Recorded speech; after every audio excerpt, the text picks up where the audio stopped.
Okay. Feeling better. I had some light going toward my leg. Oh, that was something else.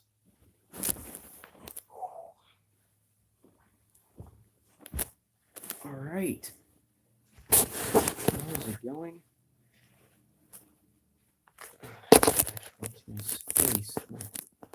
All right. So we're going to talk about the Pro Football Focus um, NFL 2018 first quarter of the year All Pro team. It's basically um, all the players that had the best Pro Football Focus grades. It'll go by each position, of course, and I just can't wait to look through this. I haven't looked through the whole thing, um, but this is going to be pretty exciting for me to react to. So let's get into this. Um, so for the first one, we've got QB at QB, the highest QB grade for Pro Football Focus is a 93.1. It's not going to be Patrick Mahomes. It isn't going to be Ryan Fitzpatrick. It isn't going to be Drew Brees. It's going to be Jared Goff.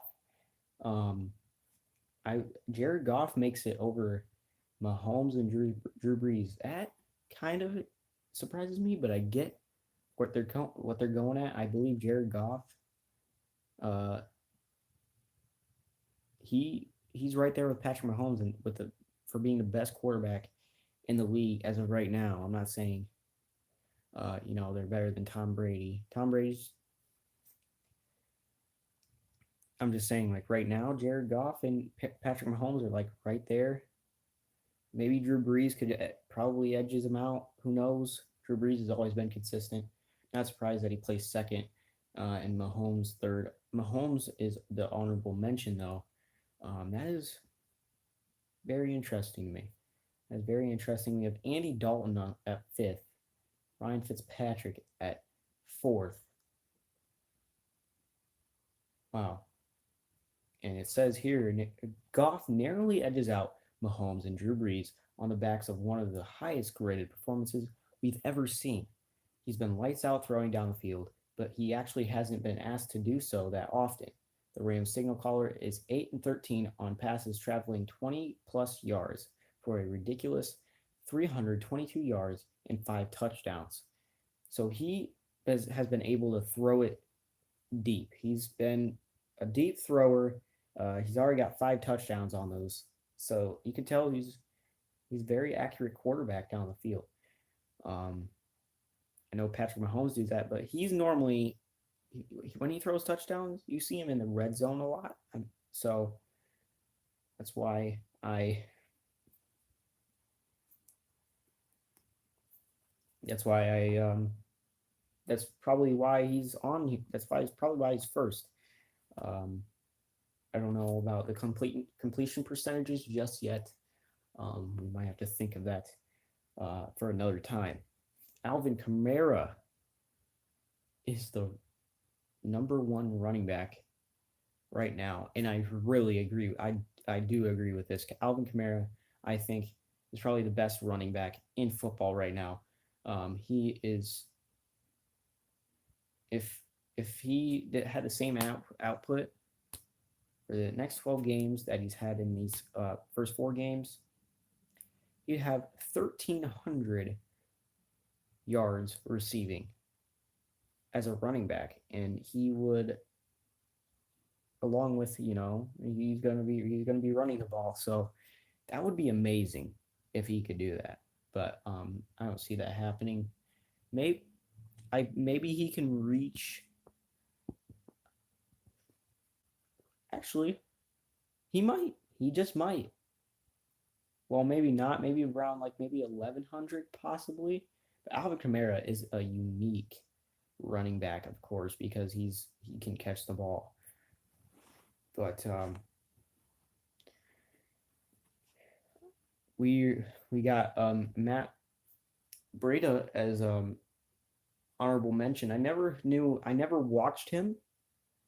I wish I would, but 49ers games have kind of gotten boring now that Jimmy Garoppolo is gone. And I've been watching my Bears a lot. But I definitely agree that Kamara is the best running back.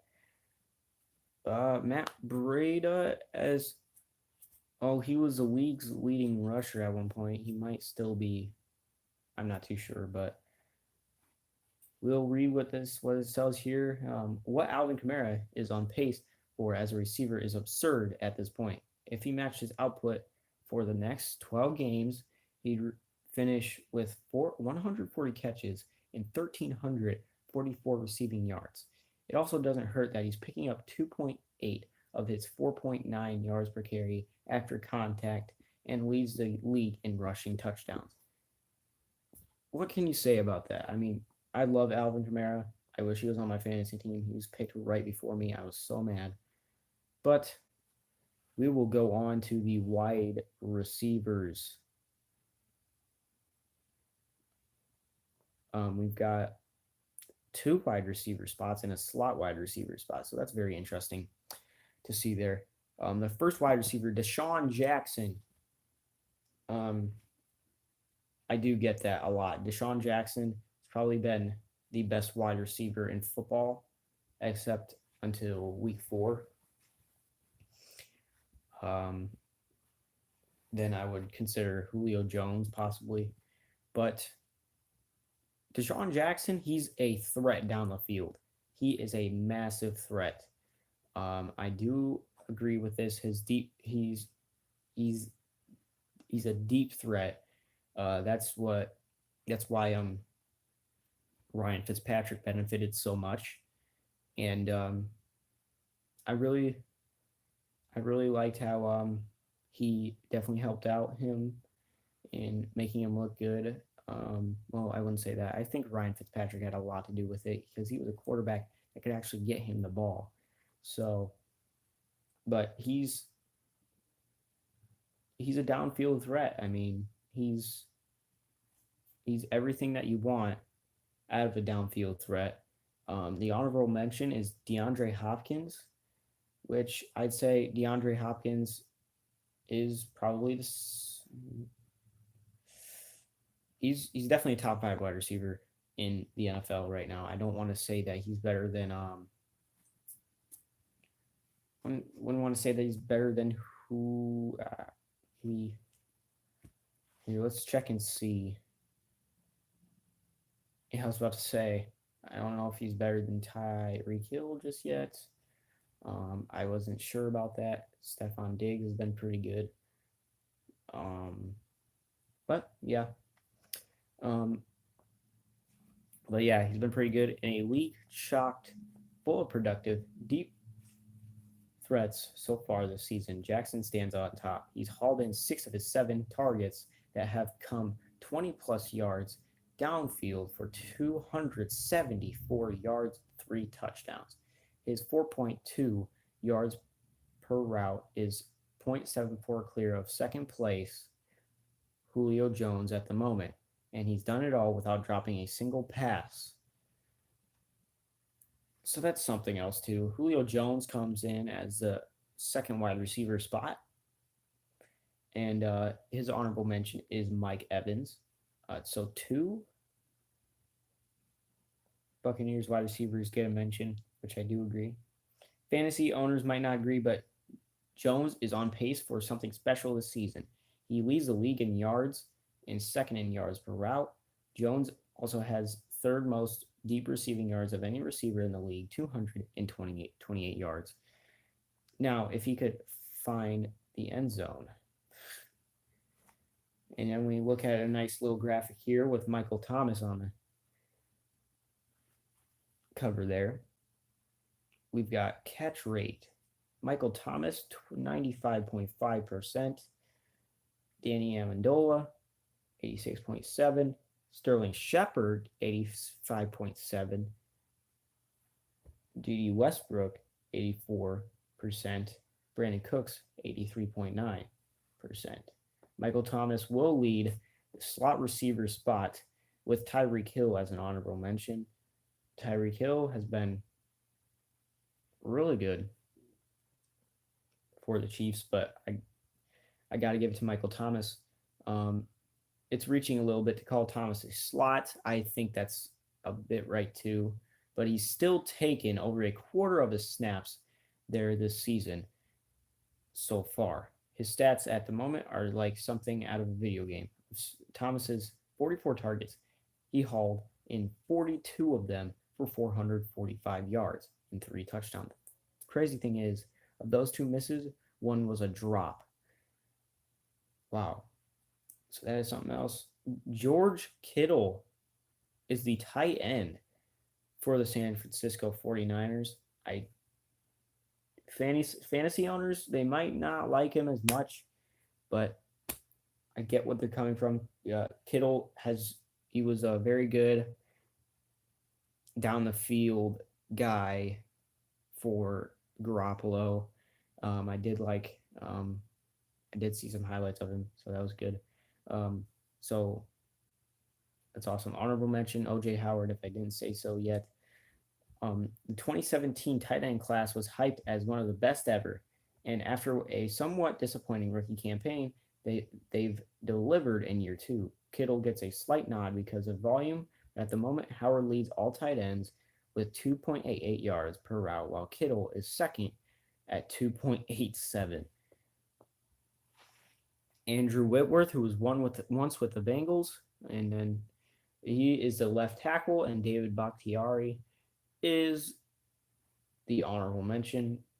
I do agree with that. I think Andrew Whitworth is probably one of the best tackles in the NFL right now at 36 years old.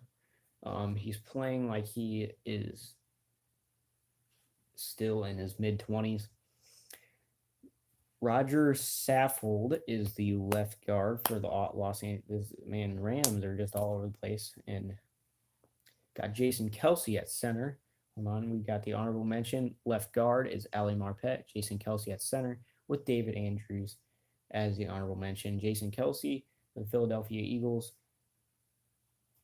I mean, I don't know. I haven't really paid attention to offensive linemen, but the Eagles' offensive line has been pretty good. So, not so much for the Dallas Cowboys, even though Zach Martin gets the right guard spot. And then Austin Blythe, I'm not sure. I need to start watching more football. No surprise here, as Martin has consistently been either atop the list or honorable mention over the course of his career. Taylor Moton of the Carolina Panthers gets the right tackle. And then Mitchell Schwartz, man, as the honorable mention.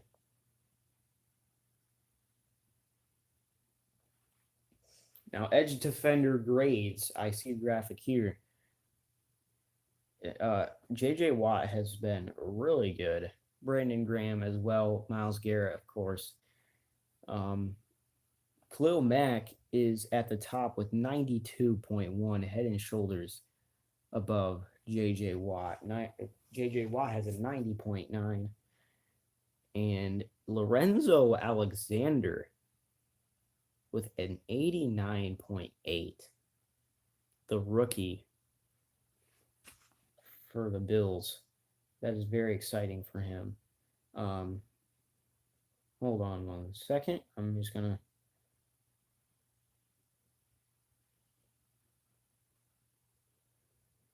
to see what's going on here. Lorenzo Alexander. He's been very good. He was like one of those sleeper kind of. Oh no, I was thinking of my bad. But Lorenzo Alexander at 35. I don't know. I was thinking of like one of the rookies. It was Lorenzo Carter. Oh my God, what was I thinking? Oh my gosh, my football knowledge just gotta get better. But Lorenzo Alexander, he's been something else, but Khalil Mack is above everybody else. You have to not watched a single minute of football this season to not know Mack would be making this list. He's not simply pressuring quarterbacks. He's making game-changing plays. He's forced a fumble in every game so far and added a pick six for good measure.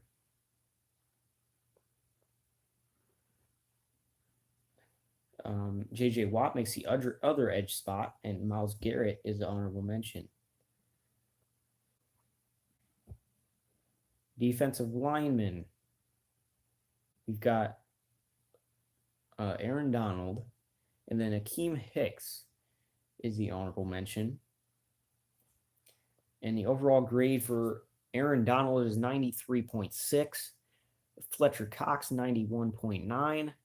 Akeem Hicks is 90.8. Lawrence Guy is 90.6. And Snacks Harrison, 90.2. Fletcher Cox is there at the other defensive line position. We all know he's very good. Geno Atkins for the honorable mention. Bobby Wagner has been very good at the middle linebacker spot. Not surprised. He is the first one here. And then Josh Bynes is the honorable mention. We've got Blake Martinez at the other linebacker position. That is kind of a surprise, possibly. Maybe he's probably had better production than Luke Kuechly, because it says right here, honorable mention, Luke Kuechly. So that's something else too. Byron Jones is the top corner for the Dallas Cowboys. That is something else. I need to watch some Dallas Cowboys. If their offense gets together, they'd be good. Quentin Dunbar is the honorable mention. Patrick Peterson, of course, is a corner, another corner there. And then Prince Mukamara is the honorable mention. And then the nickel corner is Bryce Callahan of the Chicago Bears. And the honorable mention is nickel Roby Coleman. After establishing himself as one of the best slot corners in the NFL last season, Callahan is doing his best to prove that he's the best this year. Of his 14 targets on the season, only 5 have resulted in first downs, while he's made coverage stops on 5 others, picked off. I just thought this was he's the best slot corner. That's very interesting. At safety, you got Earl Thomas, of course, and honorable mention, Clinton Dix. Then at safety, Eddie Jackson, and honorable mention, Derwin James. Jackson is 1 interception behind Thomas, although he had one on a nullified play and has been a sure tackler so far with only 1 miss on the season. Derwin James deserves some recognition as honorable mention here, though, as he's the only rookie to make this roster. James has 3 sacks, 2 hits, and 5 hurries on 22 pass rushes so far. Kicker, Justin Tucker. Honorable mention, Brandon McManus. Punter, Michael Pilardi. Honorable mention, J.K. Scott. Kicker/punter, Andre Roberts gets it. Honorable mention, Tyreek Hill. Punt returner, my bad. Then special teams, Joe Jones, and honorable mention, Kevin Pierre-Louis. Man, I made some mistakes on my analytics there, but I'll get better. But said Lorenzo Alexander was a rookie. That's something else, man. Nobody's paying attention to the Bills right now.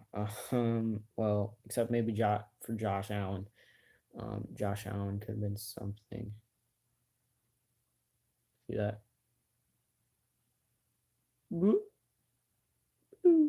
Like that. All right. So what was a little bit surprising was Blake Martinez at the linebacker spot. I never knew that was he was that productive, because in that game against the Bears, I don't think he did that. I think he kind of like shied away a bit, but looks like he got back on the horse, and he's been good. He's ahead of Luke Kuechly, so that's something else.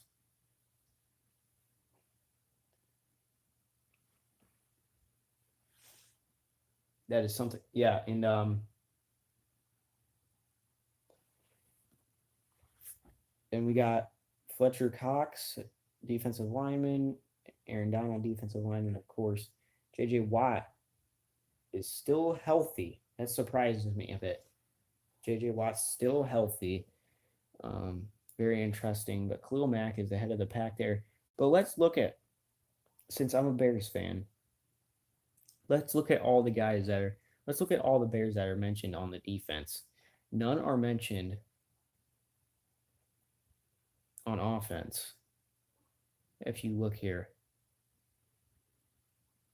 none are mentioned on the offense.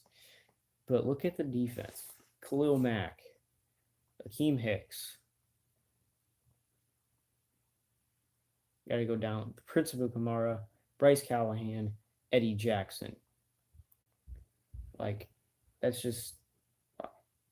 And Tyreek Hill gets 2 honorable mentions.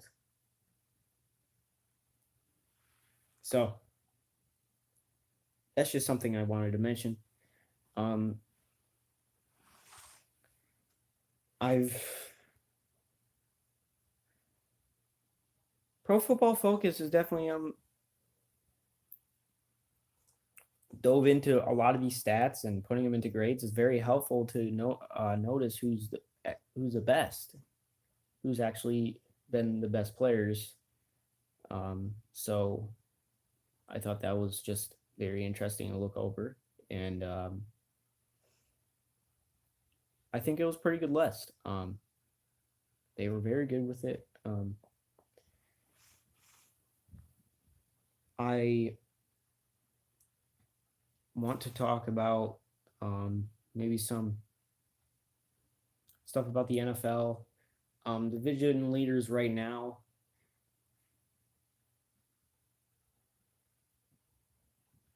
I don't think should be. I think I was going to talk about. So yeah.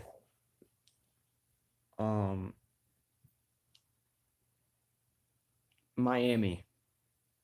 Miami Dolphins are division leaders right now, and I can't say that they should be, because the Patriots annihilated them. They get a 3-0 record, and then they just get annihilated by the Patriots. That offense systematically is pretty good. I'd say they got a nice they got some nice pieces. So they got Devontae Parker, they've got Kenyon Drake, of course. They got a couple pieces on the offense. Ryan Tannehill's gotta get better when under pressure. His ceiling's kind of low right now. I think his ceiling's always been low, but they'll try and find a way to make sure he's their franchise quarterback, I'm sure. But I don't think he's going to be that good of a quarterback. He's probably the most average quarterback in this league, to be honest.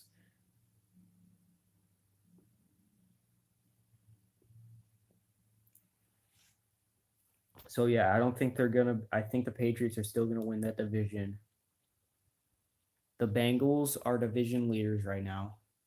I don't think they're faking it, because they did beat the Ravens. They did beat the Falcons.